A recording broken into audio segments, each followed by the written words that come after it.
Well, I usually try to make these things full on 7 to 8 minutes, but I can't last. I mean, so I saw the thing for Obsession, and I am not impressed.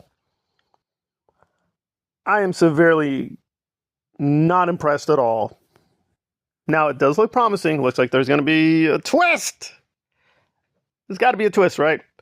So here you have a slacker, not too much luck with love, clearly pining for this beautiful woman, and says, you know what? What if I wished she got into me? And then, of course, it's a horror movie. So her level of devotion goes from, oh, that's just charming or romantic, to, okay, she's a super psycho. And now we have Blumhouse. Is it like a supernatural thing? So is there anything good here? Well, it depends. It depends if they're going to maintain the tone. Because Blumhouse just has so many problems with its production. And yes, they do some good things. They do some good things. But the number of failures are so many now. It's unbelievable. Believer was not that good. The Halloween trilogy, to my mind, was atrocious. But at least the first one was well done in certain places. I can't deny that. So they have a lot of talented people doing just incredibly bad projects. Like The Wolfman, like that thing they did was just so epically stupid and ridiculously boring. But I have to say The Wolfman was better than Imaginary. Now let's just go through that for 3 seconds. And I want to do more hate videos on that one, because that thing, to this day, I cannot believe they seriously put that out there without any embarrassment. So what is Imaginary? Well, even when I explain it, I cannot. So they basically dumbed down It and Nightmare on Elm Street. So they have a new Pennywise Freddy Krueger creature, which haunts the imagination. But get this. This horrifyingly new Freddy Krueger is so evil and dangerous.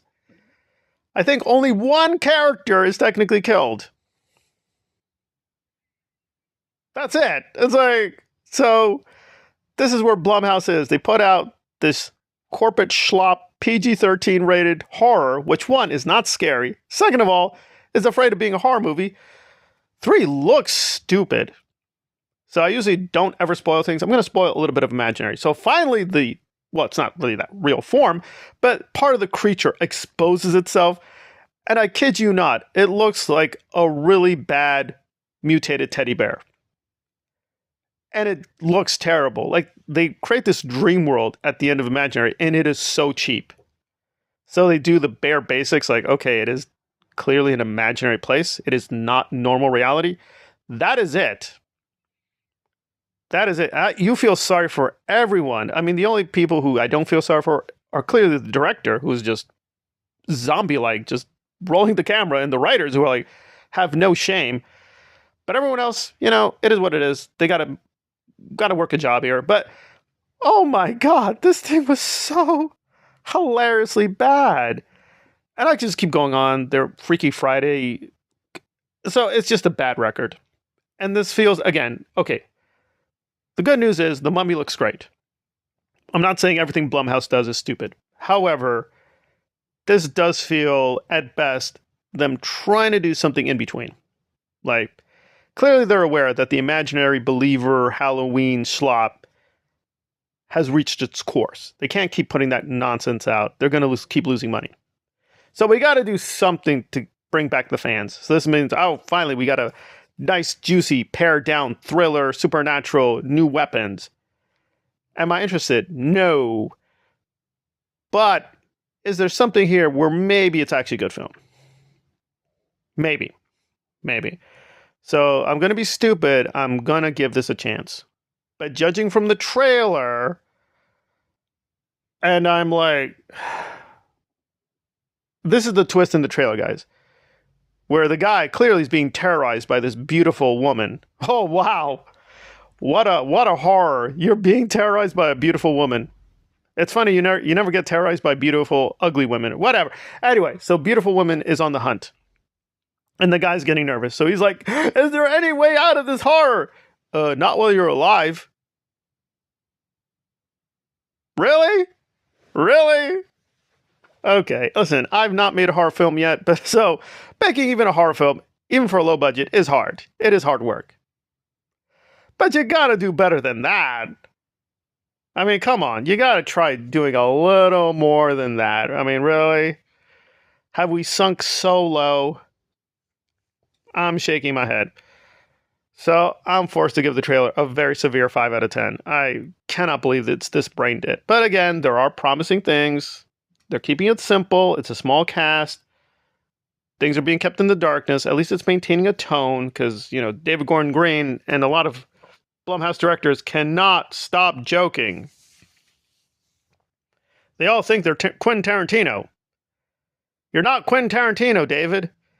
Give it up. You're not Quentin. You're many things. You're not Quentin Tarantino. Good God, the amount of Tarantino-isms in these films is insane. It's just like, stop. You guys are not at that level.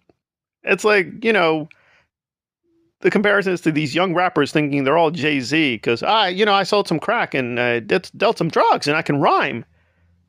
Okay. That doesn't make you Jay-Z Jehovah. It doesn't. Just like a girl who can sing on the street does not make you Taylor Swift. Good God, you bozos need to shape up. So I'm very frustrated. It does look like more of the same. However, The Mummy looked excellent. So not everything Blumhouse touches is horrible. I'd never say that. But they do have a reputation now with good reason. It's kind of like a very dumbed down version of the MCU. But they've done good things with M. Night. It looks like The Mummy will be really great.